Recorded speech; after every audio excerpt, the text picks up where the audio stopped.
Hello दोस्तों, आपका स्वागत है हमारे ऑफिशियल यूट्यूब चैनल लर्न 24/7 में। बताने वाला हूं कि इस फॉर्म को कौन कौन फिलअप कर सकते हैं। मेल हो या फीमेल दोनों भर सकते हैं। क्या दूसरे राज्यों के कैंडिडेट इस वैकेंसी को अप्लाई कर सकते हैं क्या, इसे हम आगे अपने वीडियो में देखेंगे। हम इसी वीडियो में पूरा डिटेल देने वाले हैं। आपको जो जो चीज़ जानना होगा मैं इसी वीडियो में बताने वाला हूँ। आपकी हाइट क्या होगी, आप सिलेक्शन प्रोसीजर क्या होगा, सभी चीज़ मैं इस वीडियो में बताने वाला हूँ। तो दोस्तों, आप हमारे वीडियो में शुरू से अंत तक बने रहिए और हमारे वीडियो को लाइक कर दीजिए, सब्सक्राइब कर दीजिए और आपको हमारा वीडियो जैसा भी लगे उसे उस अकॉर्डिंग कमेंट भी कीजिए। चलते हैं बिना समय गवाए हुए, शुरू करते हैं इस वैकेंसी से रिलेटेड ऑल न्यूज़। देखिए दोस्तों, ये जो हरियाणा सरकार है, ये नोटिफिकेशन है, हरियाणा गवर्नमेंट के द्वारा निकाली गई नोटिफिकेशन है। इस नोटिफिकेशन को मैं अच्छे से अरेंज करके मैं लाया हूँ आपके सामने। इस नोटिफिकेशन को मैं डिस्क्रिप्शन में दे दूँगा PDF फाइल के फॉर्म में, आप वहाँ से डाउनलोड कर सकते हैं। लेकिन मैंने इसे जो अच्छे से अरेंज किया ताकि आपको ईजिली समझ में आ सके। देखिए दोस्तों, ये जो वैकेंसी निकाली है हरियाणा SSC ने निकाली है। हरियाणा SSC ऊपर में लिखा हुआ है और इनकी हरियाणा SSC की मेन वेबसाइट यहाँ पे गिवन है। ये डेट ऑफ पब्लिकेशन आज तो 17 है, लेकिन 15 जून को ही इसने पब्लिकेशन कर दिया था। फॉर्म भरने के opening date of submission of online application, मतलब 19 जून से आप फॉर्म फिल करना शुरू कर सकते हैं। और ये फॉर्म फिल कब तक कर सकते हैं? 2 जुलाई तक, 12 बजे रात तक 2 जुलाई तक फॉर्म फिलअप कर सकते हैं। और closing date for deposit of fee, मतलब कितने रुपए लगेंगे वो भी मैं आगे में बताने वाला हूँ, लेकिन आप 6 जुलाई तक रुपए फी डिपॉजिट कर सकते हैं। इतना था इस न्यूज़ में यहाँ पे। और फिर आगे बताता हूँ कि इनविटेशन ऑफ एप्लीकेशंस, कौन कौन इस फॉर्म को फिलअप कर सकते हैं। देखिए, और कितना वैकेंसी निकला हुआ है। टोटल 400 पोस्ट निकला है SI के लिए, जो कि 400 वैकेंसी सिर्फ मेल कैंडिडेट के लिए एंड 65 वैकेंसी हैं फीमेल कैंडिडेट के लिए। ठीक है दोस्तों, यानी 19 जून से भराना शुरू होगा और 2 जुलाई तक फॉर्म को फिलअप किया जाएगा। इतना न्यूज़ था यहाँ पे बताने लायक। चलते हैं आगे। अब देखिए, इसमें जो है apply online well in advance without waiting for last. हाँ, इसमें बताया जाएगा। देखिए, आप वेट मत कीजिए लास्ट डेट का, आपके पास जब भी मौका मिले आप भर सकते हैं 19 जून के बाद से, लेकिन 2 जुलाई के पहले आपको भरना पड़ेगा। अगर आप बाद में भरते हैं तो सर्वर बिजी होने की वजह से आपको प्रॉब्लम फेस करना पड़ सकता है। तो दूसरा चीज़, after successfully submission of application candidate can again take final print of application form and E challan. देखिए दोस्तों, आप जो ऑनलाइन फॉर्म फिलअप कीजिएगा तो उस समय आप जो फॉर्म फिलअप करने के जस्ट बाद आप उसका प्रिंट आउट निकाल लीजिएगा, क्योंकि प्रिंट आउट निकाल के उसका हार्ड कॉपी आप अपने पास में रख लीजिएगा। जो आप डॉक्यूमेंट अपलोड किए हैं, देखिए फॉर्म फिलअप करने के टाइम में बहुत सारे डॉक्यूमेंट को स्कैन करके आपको अपलोड करने पड़ेंगे, तो वो सब चीज़ का प्रिंट आउट निकाल करके आप अपने पास रखिएगा, ताकि एग्ज़ाम आपके सिलेक्शन के बाद में वो सब डॉक्यूमेंट का यूज किया जाएगा। यहाँ पे यही बात लिखी हुई है। चलिए, अब आगे लिखा हुआ है कि कोई भी ऑफलाइन फॉर्म फिलअप नहीं करेंगे। अगर आप करते हैं तो आपको आपके फॉर्म को रिजेक्ट कर दिया जाएगा। अब इसमें क्या लिखा है, candidates who do not fulfil qualification correct, जो कैंडिडेट क्वालिफिकेशन या एलिजिबिलिटी फुलफिल नहीं करते वो इस फॉर्म को नहीं फिल कीजिए। लेकिन यहाँ पे प्रॉब्लम हो रही है कि कब तक, किस डेट तक में हमारे एलिजिबिलिटी या क्वालिफिकेशन फुलफिल होना चाहिए। तो यहाँ पे एक डेट मेंशन किया हुआ है 2 जुलाई 2021, यानी 2 जुलाई 2021 तक में आपकी क्वालिफिकेशन एलिजिबिलिटी पूरी कंप्लीट हो जानी चाहिए। तो यहाँ पे अब क्वेश्चन फिर राइज हो रहा है कि भाई हमारी एलिजिबिलिटी या क्वालिफिकेशन क्या होनी चाहिए, तो उसे मैं आगे बताने वाला हूँ। देखिए दोस्तों, मैं बताता हूँ क्या क्वालिफिकेशन एलिजिबिलिटी होगी, लेकिन इसके पहले क्या यहाँ पे बताया जाएगा। After final submission of application no change will be allowed. हाँ, देखिए, जब आप फॉर्म फिलअप कर दीजिएगा, सबमिट कर दीजिएगा, तो उसके बाद आप कोई भी चेंजिंग उसमें नहीं कर सकते उस फॉर्म में। अगर आप कहीं मिस्टेक कर दिए हैं तो उसके लिए खुद रिस्पॉन्सिबल होंगे। अगर आप फी पे कर चुके हैं, उसके बाद आपको पता चले कि हाँ मैंने ये गलती कर दी है, तो इसके लिए खुद रिस्पॉन्सिबल है। यहाँ पे यही बात को मेंशन किया गया और इसे बाद में सुधार नहीं जा सकता। लेकिन हाँ, इसमें एक चीज़ अच्छा बात बताई गई है कि आपने पैसा दे दिया और फिर आपको पता चला कि गलती कर चुके हैं, तो आप फिर से फॉर्म को शुरुआत से अंत तक फॉर्म फिलअप कर सकते हैं। मतलब फिर से आप फ़ी को पे कीजिए, लेकिन फॉर्म फिलअप कर सकते हैं, पूरा सही से कर सकते हैं। ठीक है, थैंक यू। इसमें अब आगे बताने लायक इस पेज में कुछ नहीं है, आगे चलते हैं। जिस चीज़ की आप बेसब्री से इंतज़ार कर रहे थे उसी के बारे में बताता हूँ अब। देखिए दोस्तों, टोटल 400 वैकेंसी है मेल के लिए, ठीक है, जिसमें से मेंशन किया हुआ है यहाँ पे कि जनरल कैटेगरी के लिए 144, एससी के लिए 72, बीसीए 56, बीसीबी 32, ये सब आप खुद देख लीजिए। अब क्या एजुकेशनल क्वालिफिकेशन होगी उसके लिए, तो ग्रेजुएशन आप कोई भी रिकॉग्नाइज यूनिवर्सिटी से पास होना चाहिए आपको। आप ग्रेजुएशन पास हो या इंजीनियरिंग, उसके इक्विवेलेंट कोई भी डिग्री आपके पास होना चाहिए। हाँ, एक चीज़ और, आप मैट्रिक में हिंदी हो आपके पास या संस्कृत हो, ये दोनों में से एक सब्जेक्ट होना चाहिए। अगर आप दोनों में से कोई नहीं है तो आप इस फॉर्म को फिलअप नहीं कर सकते हैं। चलिए, ये क्वालिफ़िकेशन के लिए एजुकेशन क्वालिफ़िकेशन था। अब मेल के लिए हाइट कितनी होनी चाहिए, तो 170 सेंटीमीटर हाइट होनी चाहिए और चेस्ट 83 सेंटीमीटर होना चाहिए। अनएक्सपेंडेड मतलब बिना फूले हुए 83, फुला करके आप 5 सेंटीमीटर और आपको बढ़ाने हैं। लेकिन हाँ, 168 सेंटीमीटर हाइट किसके लिए है, जो रिजर्व कैटेगरी में आते हैं उनके लिए 168 सेंटीमीटर और 81 सेंटीमीटर उनके लिए 81 सेंटीमीटर जो है एक्सपेंडेड मिनिमम चेस्ट अनएक्सपेंडेड, और उनको 4 सेंटीमीटर एक्सपेंड करना है, और जनरल वालों को भी 4 सेंटीमीटर ही एक्सपेंड करने हैं। देखिए दोस्तों, एज कितने होने चाहिए फॉर्म फिलअप करने के, तो 21 से 27 ईयर्स तक का एज होना चाहिए। 21 से 27 ईयर्स, इस दोनों के बीच में आपका एज है तो आप फॉर्म को फिलअप कर सकते हैं, ठीक है। इसके अलावा देखते हैं, हाँ, यहाँ पे कुछ न्यूज़ दिया हुआ है। 21 से 27 तक तो आप फॉर्म फिलअप कर सकते हैं, लेकिन जिसका 27 से ज़्यादा हो गया है क्या, और OBC weaker section relaxation of upper as दिया जाएगा उनको। जैसे देखिए यहाँ पे लिखा हुआ है नोट 2 में, for the candidate belonging to the schedule caste, मतलब जो एससी हैं, बैकवर्ड क्लास है, बीसी ओबीसी, उन सबको रिलैक्सेशन दिया जाएगा अपर एज में 5 साल का। मतलब जो ओबीसी हैं, एससी हैं, उन्हें 5 साल का छूट दिया जाता है, यानी कि वो 32 ईयर्स तक फॉर्म फिलअप कर सकते हैं। वैसे कैंडिडेट जो वीकर सेक्शन में आते हैं उन्हें भी 5 साल की छूट दिए जाएगा। मतलब ईडब्ल्यूएस वाले कैंडिडेट जो हैं, एक्सट्रीमली वीकर सेक्शन वाले कैंडिडेट, उन्हें भी 5 साल के छूट दिए जाते हैं अपर एज में, यानी 32 ईयर्स तक फॉर्म फिलअप कर सकते हैं।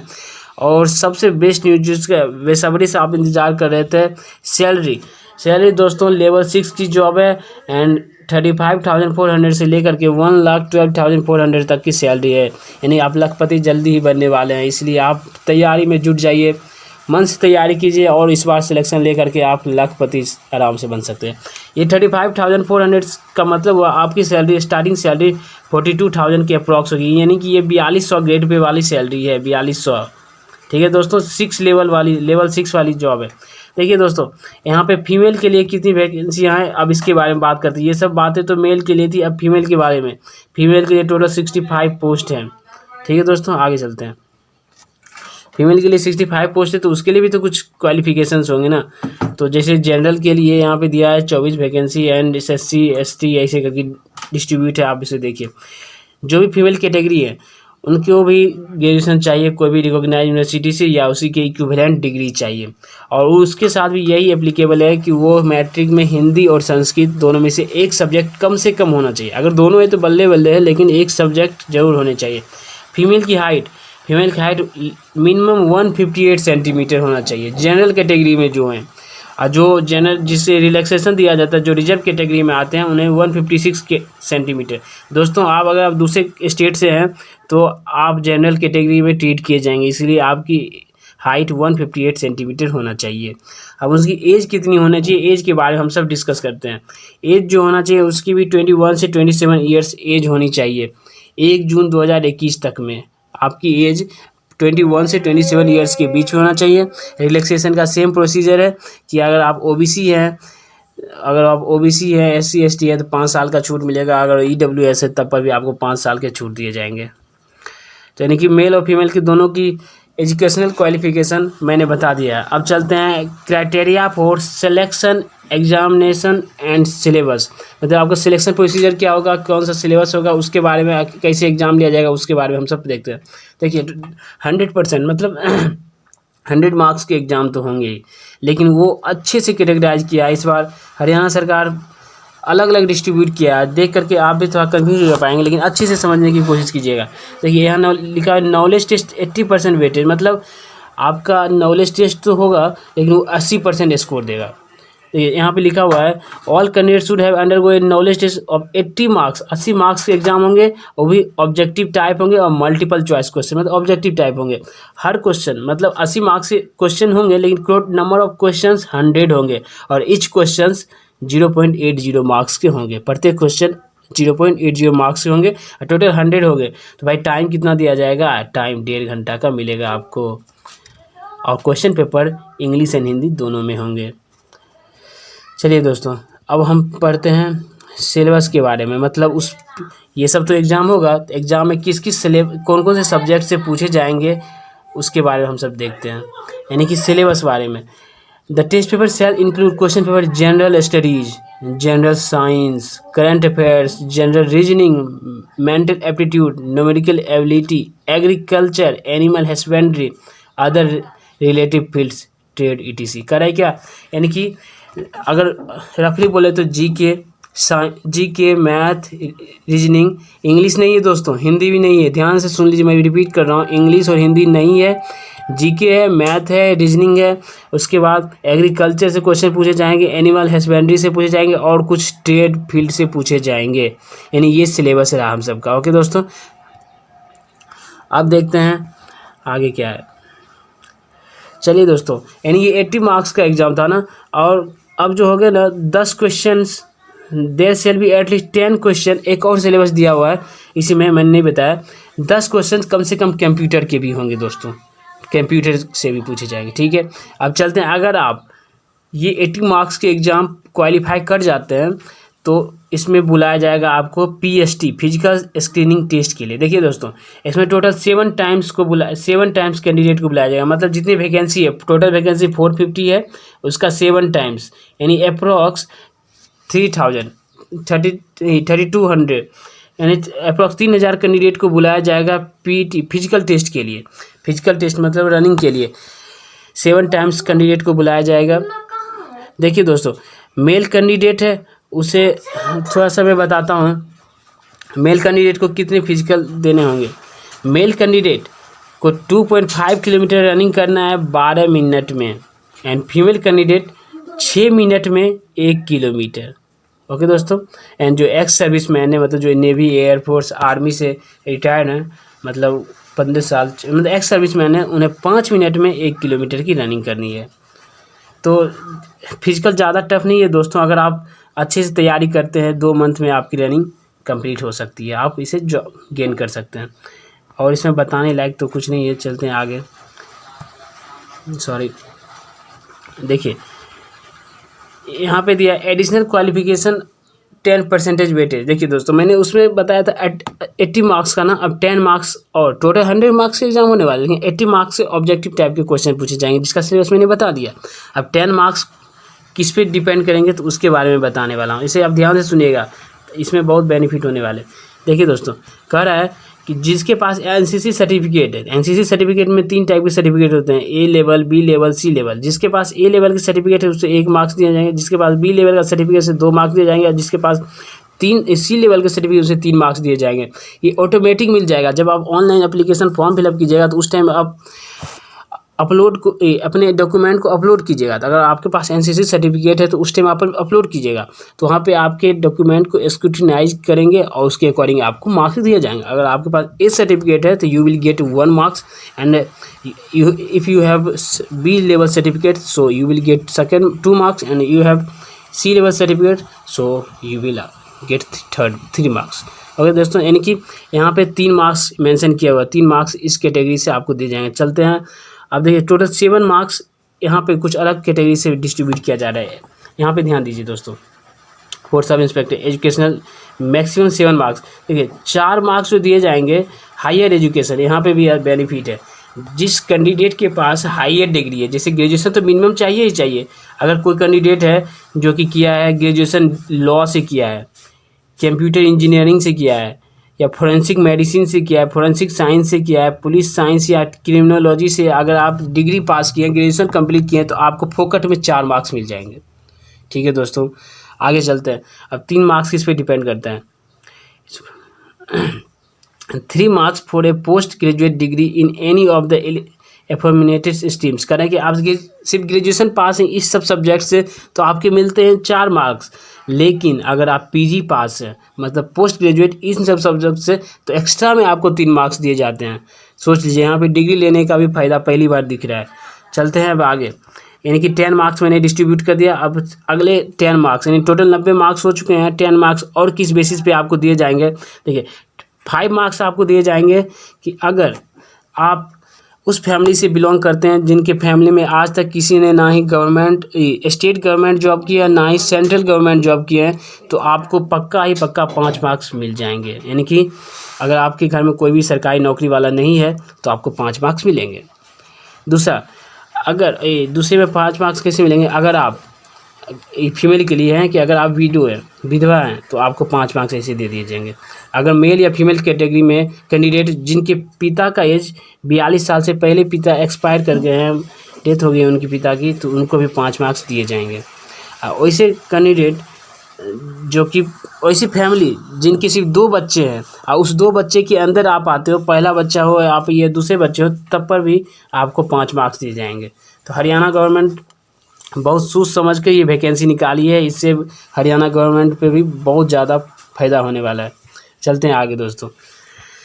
एक चीज़, एग्जामिनेशन शेड्यूल क्या होगा, एग्जामिनेशन किस बेसिस पे होंगे, ऑनलाइन होंगे या ऑफलाइन होंगे। देखिए, the examination OMR based is likely to be held 1 August 2021, यानी कि एग्ज़ाम डेट आपको दे दिया गया है दोस्तों। एग्ज़ाम जो होंगे ऑफलाइन एग्ज़ाम होंगे और वो कब होंगे, तो 1 अगस्त 2021 को एग्ज़ाम लिया जाएगा। HSC मतलब हरियाणा HSC के द्वारा, SSC के द्वारा लिया जाएगा, हरियाणा SSC के द्वारा इस एग्ज़ाम को लिया जाएगा। कब, तो 1 अगस्त 2021 को, यानी कि हमारे पास बचते हैं जुलाई अगस्त, 2 महीना है, आप इस 2 मंथ में तैयारी कर सकते हैं। एक चीज़ और बताने के लिए हमारे पास कि document to be uploaded with application form. देखिए मेरे दोस्त, अगर आप कमेंट करते हैं कि सर फॉर्म किस तरीके से फॉर्म फिलअप किया जाए तो मैं बताऊंगा, मैं उसके लिए स्पेशल वीडियो बनाऊंगा, लेकिन आपको कमेंट करने पड़ेंगे। जब आप फॉर्म फिलअप कीजिएगा तो उस टाइम आपको बहुत सारे डॉक्यूमेंट को स्कैन करके अपलोड करने पड़ेंगे, इसलिए आप वही सब डाटा उस फॉर्म में दीजिए जो कि रियल है, जो कि सही है, क्योंकि सभी चीज़ के स्कैन कॉपी आपको अपलोड करने पड़ेंगे। यहाँ पे यही बात मेंशन किया हुआ है। ठीक है दोस्तों, आगे चलते हैं। अब ये लास्ट है कि ये जो है ये कब वैकेंसी निकाली गई, उसके लिए 15 जून को निकाला गया है। हरियाणा SSC का जो हेडक्वार्टर है पंचकुला में है और ये पंचकुला से ही 15 जून को निकाली गई है दोस्तों। यानी कि जितने भी इन्फॉर्मेशन देने लायक थे मैंने यहाँ इस वीडियो में दे दिया। चलिए, ये वीडियो तो लंबा हो गया, लेकिन सबका समरी में दे देता हूँ। अगर कोई चीज़ आपसे मिस भी हो गया होगा तो कोई बात नहीं, फाइनल समरी मैं दे देता हूँ। देखिए, अब इसकी मैं समरी एक बार में दे देता हूँ ताकि जो चीज़ आपको जानना है मेन चीज़ वो बता देता हूँ। यही है टोटल मेन चीज़, यहाँ पे आपको मैं पूरा डिटेल में बता देता हूँ। देखिए दोस्तों, हरियाणा SSC ने ये वैकेंसी निकाली है SI पोस्ट का। ये ऑनलाइन फॉर्म है, आप ऑनलाइन करेंगे। टोटल 465 वैकेंसी है। कब से स्टार्ट है फॉर्म, 19 जून से। लास्ट डेट कब है भाई, 2 जुलाई को है। और फी डिपॉजिट करने का लास्ट डेट 6 जुलाई तक है। जनरल कैटेगरी वाले कैंडिडेट को जो मेल हैं उन्हें 150 रुपये देने पड़ेंगे और जो फीमेल कैटेगरी उन्हें 50 रुपीज़ के देने पड़ेंगे। लेकिन हाँ, जो OBC EWS SC कैटेगरी में आते हैं उन्हें 35 रुपये देने पड़ेंगे फॉर्म के। और जो फीमेल कैटेगरी जो EWS SC और BC कैटेगरी में आते हैं उन्हें 18 रुपये देने पड़ेंगे फॉर्म फिल करने के। पेमेंट मोड कैसा होगा, तो ऑनलाइन आप पेमेंट दे सकते हैं, ऑफलाइन भी पेमेंट आप बैंक के चालान से कटवा सकते हैं। आगे देखते हैं एज लिमिट के बारे में। एज क्या होनी चाहिए, एज कम से 1 जून 2021 तक आपकी मिनिमम 21 ईयर्स होनी चाहिए। यहाँ में गलती मेंशन किया हुआ है, यहाँ 21 ईयर्स मिनिमम होने चाहिए एंड 27 ईयर्स मैक्सिमम होने चाहिए दोस्तों।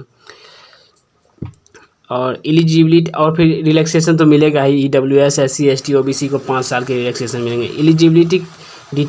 एलिजिबिलिटी डिटेल में आप ध्यान से देखिए, मतलब कि क्वालिफिकेशन क्या होनी चाहिए। तो ग्रेजुएशन पास होना चाहिए और 10th में हिंदी या फिर संस्कृत दोनों में से एक हो तो चलेगा, ये दोनों है तो कोई बात नहीं। अब कितने टोटल 465 वैकेंसी है। तो मेल को कितने, फीमेल को कितने, तो मेल को टोटल 400 वैकेंसी है, फीमेल को 65 वैकेंसी है। मेल को दिया जा रहा है, देखिए यहाँ पे कैटेगरी वाइज दिया है, आप देख लीजिए। पीटी फिजिकल, अगर आप एग्ज़ाम क्वालिफाई करते हैं तो उसके बाद एक होने वाला पीटी फिजिकल डिटेल्स, मतलब दौड़ रनिंग होने वाली है। तो वो मेल के लिए हाइट 170 सेंटीमीटर होनी चाहिए। अब जो दूसरे कैटेगरी में आते हैं ओबीसी, एससी, ओबीसी रिलैक्सेशन वाले में, उसको 168 सेंटीमीटर उनकी हाइट होनी चाहिए। Female height 158 centimetre and general का 156 सेंटीमीटर। चेस्ट 83 से 87 सेंटीमीटर होनी चाहिए जनरल कैटेगरी के। तो दोस्तों यही था फुल डिटेल, फुल समरी था। आप हमारे वीडियो को जरूर लाइक कीजिए, सब्सक्राइब कीजिए। And thank you so much हमारे वीडियो को देखने के लिए।